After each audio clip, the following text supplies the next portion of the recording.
Once upon a time, there was a girl that lived in a house all alone. Darkness called to her, gripping her, weighing her down as each step she lived out got heavier and heavier and heavier.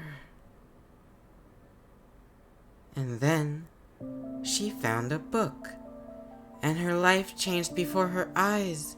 A sparkle, a shimmer, a yellow star.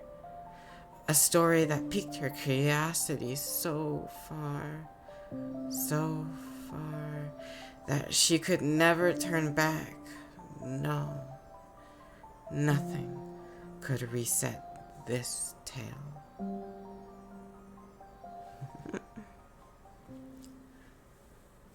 Hi, I'm Eseko Panda, a multi-genre fiction author who loves to talk about stories.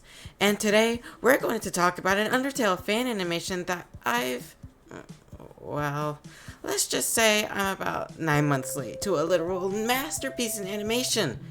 RESETALE! It's been in my Watch Later playlist for the past 6 months, and I've just not been watching it at all. But I did, and let's just say it took my breath away. It's amazing. I am speechless, honestly. The amount of time and effort and dedication that went into this one project is... I don't think any of us can fathom it. And I want to talk about it. Originally, I was, the creator, Chara, said he encouraged reaction videos, so I thought I'd give it a go. And, let's just say... all over the place video. Currently it's night where I'm recording. And... yeah, this is gonna be unscripted. Yeah, we're already starting off to a great start. Yeah, sorry, Chara. Seems you're getting the semi-scripted video treatment after all. No matter, we'll still have fun regardless. There's a lot I like about this animation, and I want to cover it all. So let's talk about it, shall we? One of the first things I have to cover before I say anything else is... if you haven't watched RESETALE, what are you doing here? Spoilers! Ahead, obviously. I know. It's hard to watch something new, and you'd rather watch someone talk about it instead. But please, I'm begging you, do yourself a favor and experience this on your own, as intended. I'll do my best to represent this as best I can, but nothing beats the original experience, especially fresh without anything said about it. But if you're not convinced, need I remind people this was made by one person? An entire animation, an hour long, made by one person? Including the sound design, music, and... if that doesn't convince you, I don't know. Yes, I'll get it out of the way. There are things that could be improved. It's not like free of fault. There are errors, or things that could have been done better, just technically speaking. It's not as good an animation as other series, sure. But what I can say is, it doesn't matter. Again, technically speaking, it's not as good as other animations. But I don't really care about that. Because what actually matters, other than technical execution, is passion. Passion that comes from the soul. Something that a lot of TV shows just lack. You can feel it emanating from the entire hour. Every movement of animation. Every choice. It's everywhere. The small details, the use of fake dialogue, the lighting, the set design, the character design, the tonal shifts, the use of lore, references, callbacks, and tiny details, accidental or not, intentional or not. But it all fits into one cohesive whole that tells a story unlike other things out there. It's truly special. So, check it out before you're watching this video. Then you can come back here. After you leave a nice comment to Chara for the effort they put in, of course. Okay? Got it? You've already watched it? Hopefully? Alright then. Then let's actually begin. With atmosphere! To no one's surprise at this point. What can I say? I like my atmosphere. And, wow. Just, wow. Does this have atmosphere?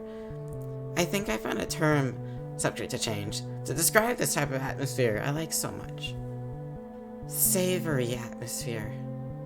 And what I mean by that is this warm, humid atmosphere, summer atmosphere, an atmosphere that when you enter into it, see it, feel it, you just want to sit in it and lay there, knowing it, feeling it all over as it washes over you like an orange waterfall, tinted by a sunset horizon. That's the kind of atmosphere the story gave me in the first scene, with its music, the set design, the slow yet intentional pacing, and yes, the lighting. The lighting in this animation is honestly phenomenal! It's something I feel a lot of other pieces lack or don't get right. Good lighting can take you from an okay to a whoa. It's so good. This warm lighting that emits a warm atmosphere wafting through the air as you can almost see some particles dancing across the screen. It's so nice. It's these little things, the posing of certain characters, the movements they make, the lighting that reflects off of their faces, the words that are said, they are all combined to make this atmosphere that I love so much. That makes it so nice to watch. Now, some of you may be asking yourselves why I didn't give a plot description yet, at least for the beginning. Well, first, that's because you should know the plot and I shouldn't have to give it because you watched it already. Right? Like I told you? And second, well, that's because I'll try to say this as best I can. The plot don't make no sense. First, this animation episode is the prologue. And I don't know if you could tell, but this whole hour-long episode's first 15 or so minutes is a prologue. So for the first 15 minutes or so, we're essentially watching a prologue's prologue. If that wasn't confusing enough, the first thing it shows you is a literal black screen. You can't see anything? No, really? Come on, I thought you knew how to do this. Do what? Who are you? Who am I? And here we have this text explaining it like anything makes sense here. Like, did any of us actually stop to read it? Maybe we were just mesmerized by the animation. I understand. But text will continue popping up, telling of a story that, again, makes no sense. And that's just it. I noticed nothing made sense. But it didn't bother me. Why? Well, for one, everything points to this being a mystery, this episode, this series, being in the mystery genre. So, it makes sense that nothing would be explained immediately. But having too much mystery in the beginning could risk it being frustrating or annoyingly vague. But it wasn't that to me. Why? Well, because just when it might have started getting annoying, it hits us with orange light and glowing atmosphere. Yeah, that atmosphere I was talking about before. It's here in full force, and it's so soothing. But it's not only the atmosphere, it shows us a bedroom scene of a girl reading a book. And in this scene, we see something so familiar in this little girl's discovery of a dusted old book under a shelf. A child's curiosity. And this is crucial because while we still have no idea, this is so cool, while we still have no idea what is going on or who this child is and what she's experiencing, what we do know is curiosity. and what that feels like. And so, through this thick darkness of confusion that the story puts us through, and I tell you, it puts us through a lot of that, we latch on to this fact of curiosity, this feeling of curiosity that we do know. And it helps ground the story. Again, so cool. So cool. It helps ground the story, allowing us to still be fed vague information that, again, makes no sense, without fully losing grasp of the story and its message. This balance is so well done, it impresses me, honestly. I wonder if it was intentional or not. Even if not, like, it still does it, and it's really cool.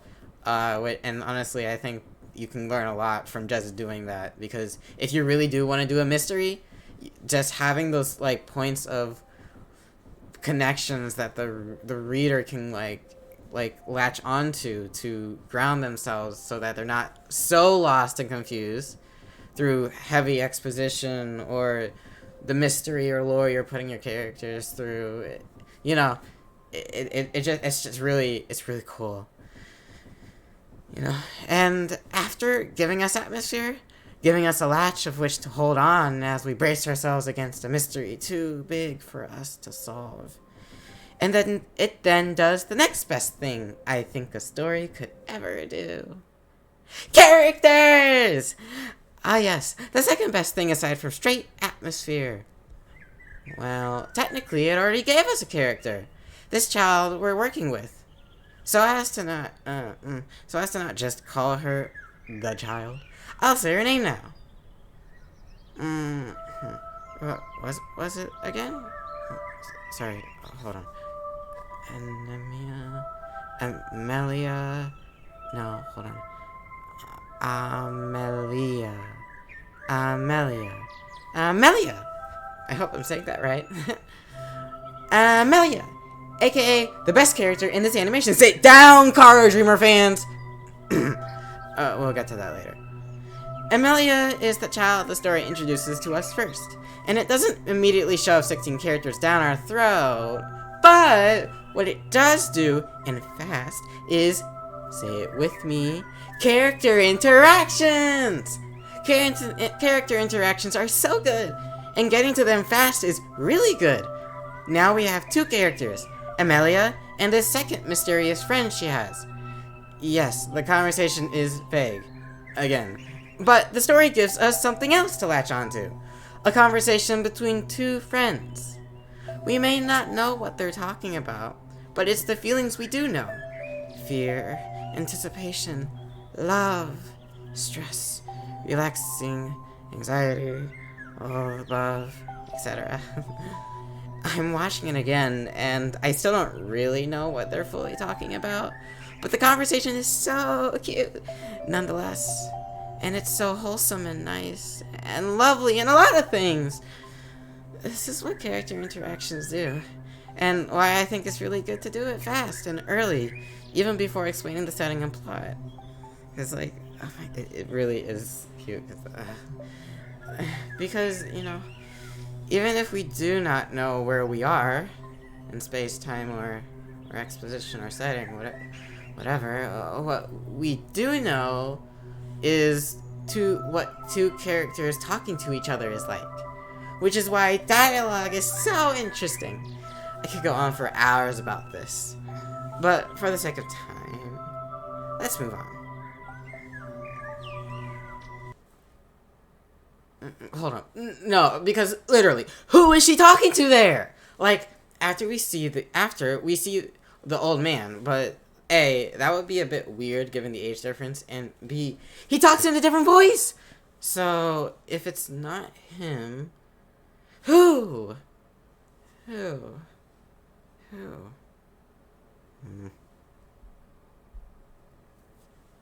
dialogue was so cute. That was so cute. I love that so much. That was so adorable. It was so adorable. Anyways. After 15 minutes of prologue goodness, we finally get introduced into the story proper, with dramatic fashion. And we see Amelya, now back as a child, and we get to see her daily life. After watching a news segment on TV and seeing this disturbing woman's stare pierce my soul, seriously, stop looking at me like that, I'm concerned. we get to see probably one of the cutest things this animation has to offer. Amelya in a sun hat. Okay, I'm getting ahead of myself. First, we see her home life, and this is where the details I mentioned before really start shining. Because you can get so much from the set design of this minute or so section. A minute. We see an empty desk. An empty desk? What? No. We see an empty sink. She does her own dishes? Responsible. Don't her parents do that? In fact, why was she watching the news? That's like something only adults do. Parents. Where are her parents? You might ask that if you weren't used to protagonist's parents never being mentioned sometimes. She brushes her teeth and closes doors, but this is done in such a lethargic manner. It's very noticeable, the long pauses in between cuts, scene transitions, and Amelya's own movements. It gives us an air of presence, laziness, but also uncaringness of whatever she's doing. Her expression slightly gives that off, too. This unbothered look, a feeling of, what is it? Tiredness. Tired. And then we see a hallway. And again, details! A picture of Amelya! But why would she have a picture of herself? Just lying there casually? Did her parents put it there? Who took it? She doesn't really give off the type of person who would put pictures of herself in her own house. Speaking of pictures, there's one of a pink tree to the left with a first place medal on it. Which means she's an artist? Amelya's an artist? Or maybe one of the parents were? It seemed to be she is, since earlier we saw in Amelya's room a lot of scribbled drawings here and there. A screen door to the outside is in front, but the room is very bare. There's hardly any clutter anywhere, looking lived in, but also not messy. And then there's that boarded up door. I'm ignoring that plant, but it might have significance too. Oh, a few seconds later, we get a close-up on that boarded up door. And then we see Amelya's eyes looking sideways at something. At what? The door we were just shown. Her eyes look faded. And then, immediately, we cut to Sun Hat Amelya outside, her eyes full of brightness again. And just from that sequence alone, a lot could be speculated, gotten, and felt. It's really cool. A brief interlude on eyes. I really like eyes. Eyes are really cool. If you couldn't tell, I really like eyes. Eyes have such emotion in them, or no emotion at all, or anything in between. When done right, eyes can give you a lot about a person. What they think, how they act, what they've been through. It's so cool, and this animation really gets that. I neglected to say it during the prologue, but it was there too. The prologue portions, even though this entire episode is a prologue, it's really confusing. Anyways, where was I? I neglected to say it during the prologue, but it was there too. The close-ups on Amelya's eyes were both cool and striking. So much detail went into some of those shots too. It doesn't have to be a lot, just something to connect us to. Her expressions are all over the place. In that one scene with her talking to her mysterious friend, who are you? We get her full range of emotions and expressions, and emotions and expressions, and expressions and emotions. It was really cool. And eyes played a big part in that.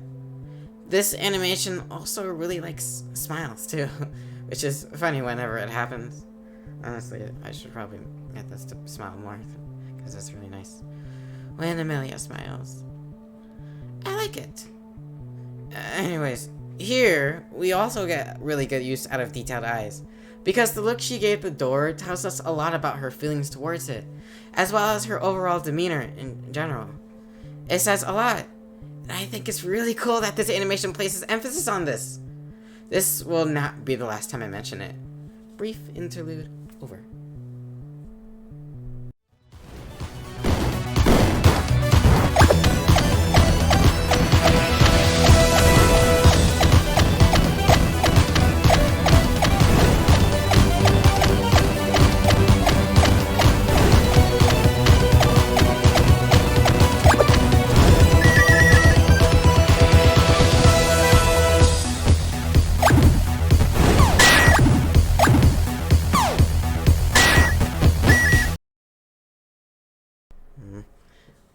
Now, where were we? Oh yes, Sun Hat Amelya! After all that, we're introduced to even more characters. Yay! Meet nameless friend character 1, 2, and 3. I'm kidding. They actually have names. They're just insignificant. Oh, wait. Chara, the creator, made promotional art of them that looks really cool. They might actually be significant after all. Introducing significant friend characters Susie, Henry, and Max. They all have personality to them, and I can't wait to see what they might offer. Some things to note here. You'll notice quickly that Amelya isn't talking, or at least she isn't talking much on screen. She smiles and nods and doesn't say anything, and for a second I was like, oh no, another silent protagonist. Which isn't always bad, I just like character dialogue. But you'll soon see why she's not talking. And all that stuff.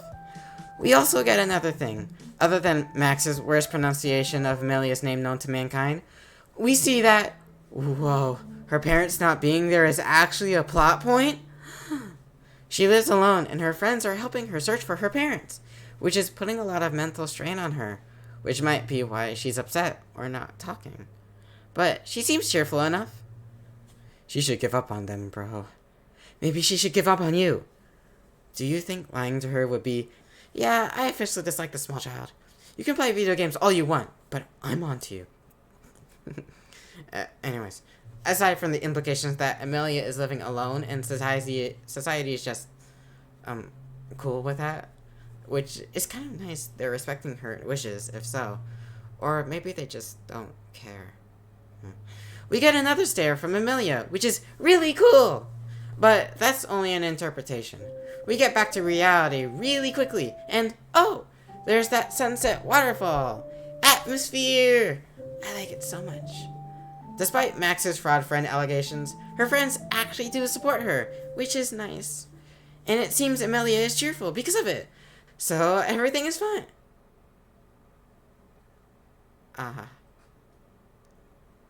Tonal Shift. This moment is very brief, but I want to linger here, because to me, this moment lasted a really long time. It was so effortlessly done. Again, I'm a bit impressed. From the soft turn to her closed eyes, the simple stretch making you feel like everything's fine, then the close-up to her eye opening, her eye devoid of color. It was chilling, to say the least, the first time I saw it. And then you get a scene of a very normal room, very normal, just ordinary, plain room. And then it fades into how Amelya sees the room, a black nothingness. Her in it. And then you get to see her talk in her head, her voice, for the first time. And you realize why she didn't talk before, because the first thing that comes out of her mouth is crushing. She didn't want to talk because she knew this would be what would come of it. She's trying to pretend for her friends, but it's weighing on her, suffocating her, to the point of her very mental vision fading into nothing. But it's her words that strike me, because unlike typical depictions, she isn't falling to the floor. Her words aren't of complete and utter dejection either. It's just there. As in, her first words aren't, I hate my life, but rather, I don't want to worry them. Which doesn't mean she doesn't hate her life, but it's how it's depicted. It somehow feels more real. The mood and the atmosphere is already telling you her mental state, but her words, how flat and tired they might be, are explaining why, not what. Because realistically, she's been in this situation for a long time. Her focus is elsewhere, which tells you a lot about her priorities and such. She tells herself to relax, to stay calm, when just standing in a plain room is too much for her. By herself. That feeling of being alone is really hard to fight off. when it's your reality. And she acknowledges reality, which is why it's really hard for her to keep going. Because she's so tired. So tired. Without anything else to do. Without anything to distract. I'm sorry. Does she have asymmetrical clothing? That's so cool! Anyways. Yes, the door. My first thought was parents. My second thought was intruder. My third thought was run, run, run, run! My last thought was book. And I'm a writer. So, yeah. This book apparently puts the Undertale back into this Undertale fan animation. Can you believe we've gone this long without talking about anything for the game? Up until this point, it's been original content. Just wow. The book leads her to Mount Ebott, and apparently this random guy is walking beside her. Children are near, dude! Anyways, she wants to go up, but she's tired. I wonder what kind of tired. Physically tired? Or emotionally? Or both? In any case, she'll do it tomorrow. Insert probably the best sequence this animation probably has to offer in terms of atmosphere. Rain. She wakes up early in the middle of a rainstorm, and she cannot go back to sleep. Everyone else is asleep, and she can't bother them, even though she'd like to, because she's alone, and doesn't want to be. Not at night. Not with nothing to do. She has nothing to do to pass the time. The excruciating time of night. And so she just sits there, thinking. Because honestly, it seems she has been surviving the days off just passing the time. Either with her friends, or other things, like this. Because the weight is so crushing. The pain so encroaching. That she needs distractions to take her mind off of it. Even if just for a bit. That's what she was looking for, thinking of, before she found that door. And that's what she needs now in the middle of a pouring, rainy night. And that book, that mountain, is the perfect distraction. And so, she climbs.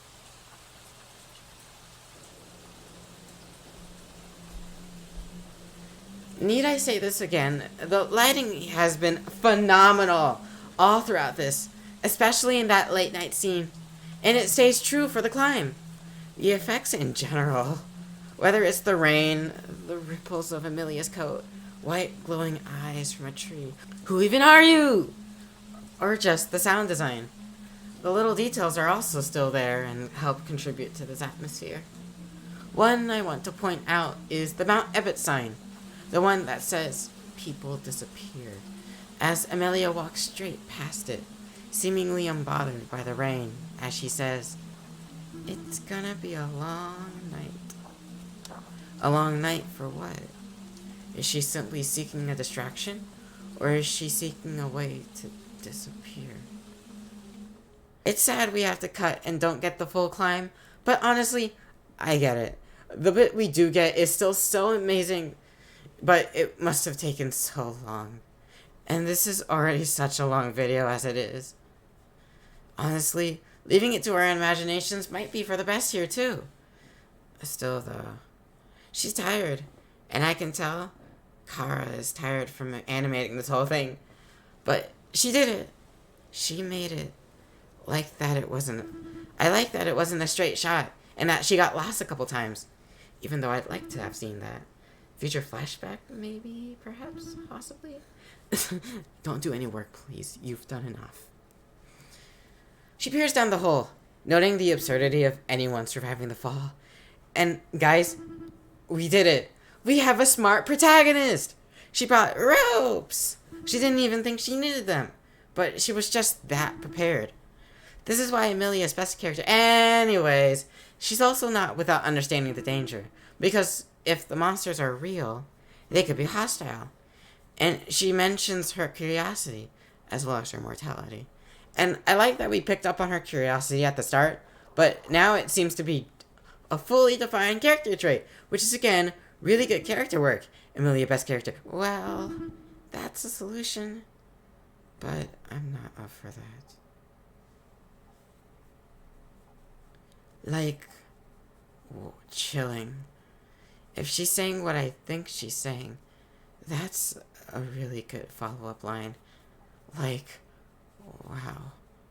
It really puts into perspective where Amelya is right now. You may think her a bit foolish for going down that cave in the first place, knowing what could happen. But, maybe she wouldn't mind it that much.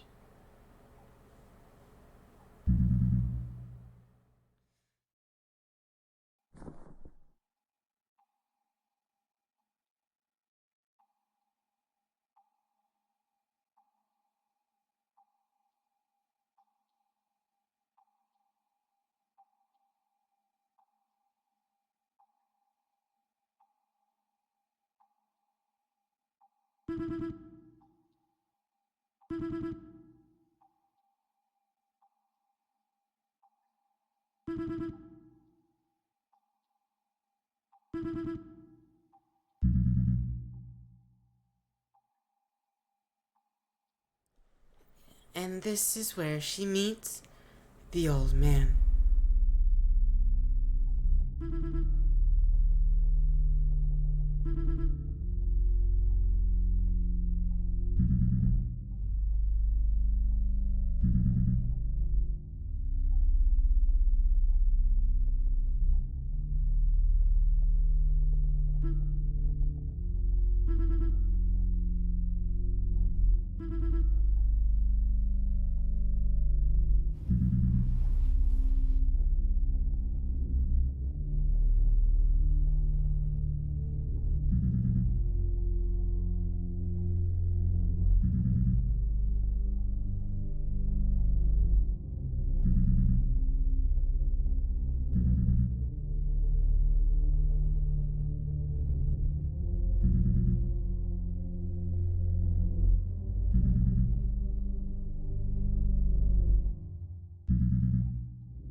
Need I say any more? Yet, it's her reaction that's the best. Because instead of either ignoring him or going back home, scared, she's curious. Because she wants to know. And so, she follows him. Because she's so curious. And anything else would crush her. Because she needs this. Some distraction. Any distraction. Anything. And so, the old man obliges, telling her not to tell another soul. Like she's gonna listen. Or maybe she will, who knows. And under a sunset that rivals the one and true pacifist, the real Undertale story begins. But that's where I think I want to end. At least for now. Sorry, I'm also a bit tired. This was a lot already. Don't get me wrong though, I liked what came afterwards a lot. Just as much passion went into that half as it did this part that I talked about. And I do really like it a lot. A lot of awesome things happened. I can't stress this enough. I really did like it. I liked a lot about it. Such as... And we've seen this black text before. It's been at the beginning of the video too. And now it kind of like seamlessly transitions because again, it uses the same black text and type of font and like that. But yeah, just look at this. Look at them. Look at them. Oh, they look so cool. Look so cool. Especially the eyes. The eyes are so cool. You need to understand, like, okay, so what type of personality are they gonna give Chara here? Wait. And then the crying. And it's like, oh no, they care.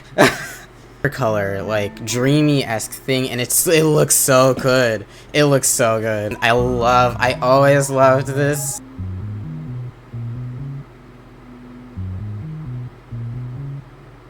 I wonder if that's Chara fading away. But of course not. Because this stupid star, I love the way the use of like pausing and waiting is phenomenal. I don't know. Again, it just looks so cool. Boo! And I love the music here most. And it does that. And I was like ready because I was like, okay, yeah, I like this. Ugh, these faces are really funny, by the way.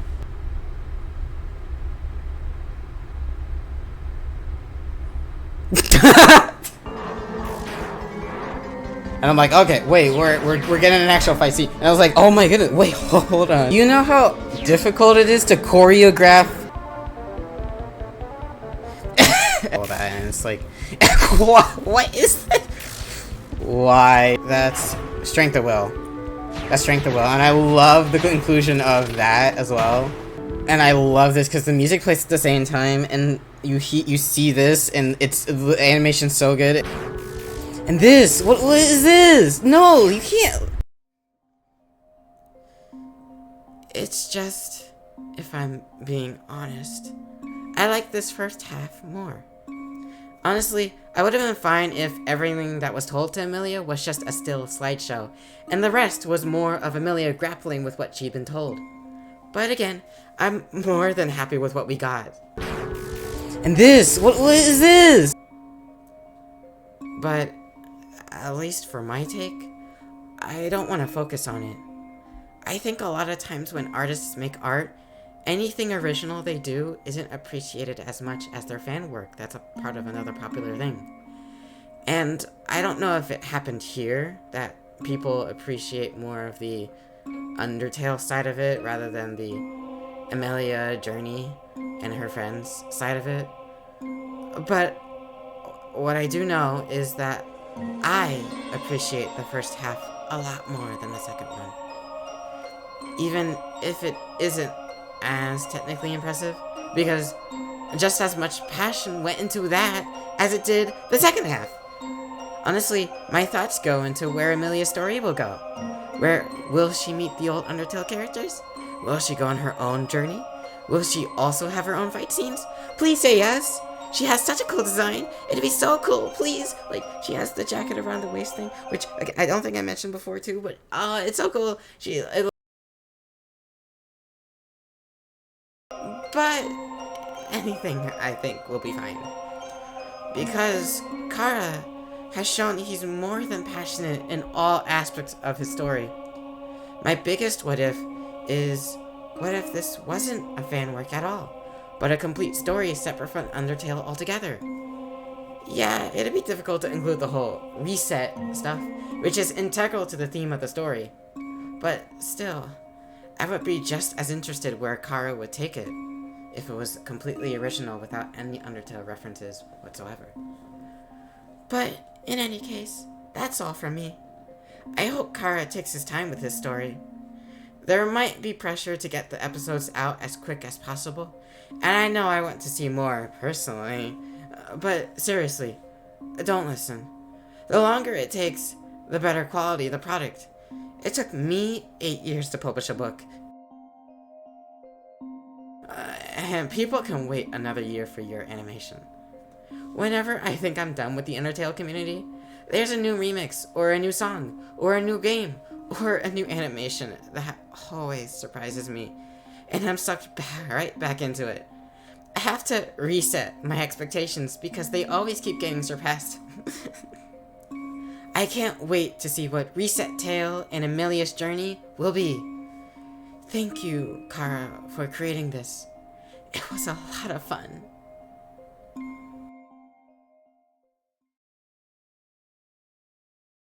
Oh, we're not done just yet.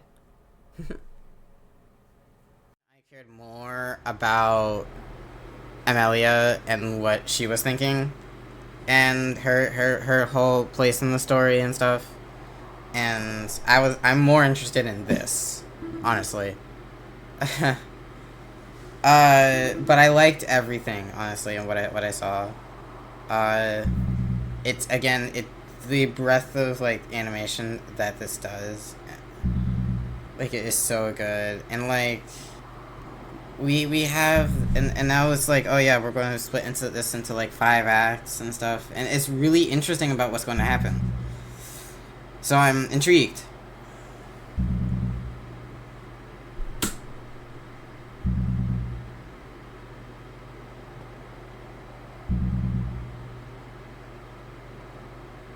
Yeah, something like that. This guy is some kind of real wizard, which is really cool. So yeah, maybe he is the friend from before, but I wonder. And then now she has the amulet. So for her to do to like kind of watch the stories, the shine locket, like to watch the stories in her mind while he's not there, the old man. Excuse me. And it's like, and it's interesting because now it's like, okay, so how are the other acts going to be playing? I hope that it's not just Amelya just finding out a story. I hope she has a more significant role to play. Maybe she fights, maybe she just explores, like does something, because I feel like this is really cool. This is like really, really cool. And stuff. And it's so interesting what this is going to turn into. Because like, oh, now maybe we'll see it again and she's going to be a detective, because she is a detective, right? That's what the old man even called her. And like, so like maybe she's going to like watch the stories in her free time, and we're going to see that, and like it's going to be a whole story and detective thing, which I love that atmosphere a lot. I love mysteries and this emotional scene as well. Like, and she just says her name, and it's so, she's adorable. And like, and then this like whole thing, and you realize you don't even know her name. You thought you did. You don't even know the old man's name either, right? But you just call it old man. And this is really interesting. So we have this, and that's it. That's it. That's basically the end. And we have this beautiful backdrop, and now we get credits, and I'm like, why? Why do you do this to me? Because I wanted more of just Amelia too, and like, you know, her. Thanks for watching! If you liked the video, make sure to actually hit the like button. I'm a YouTuber now, so I'm required to tell you that apparently. Oh, also, subscribe! I'm not a review channel, I just like talking about things I like. I am an author, though, who writes books. Like my book, Alive Life, with my own character, Miranda. I love her so much. Check it out.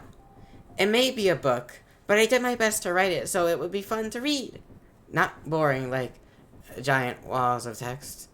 But if reading's not your style, I am voice acting the audiobook right here on YouTube. So give it a listen if you'd like. Subscribe for more updates on that and anything else I do.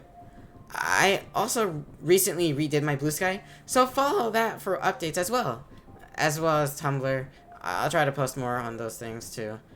And as well as the website, which is where I first hand post teasers. I post teasers there too a lot. That's all from me now. I'll stop rambling. Stay safe, take care of others, and have a great rest of your day. Bye bye.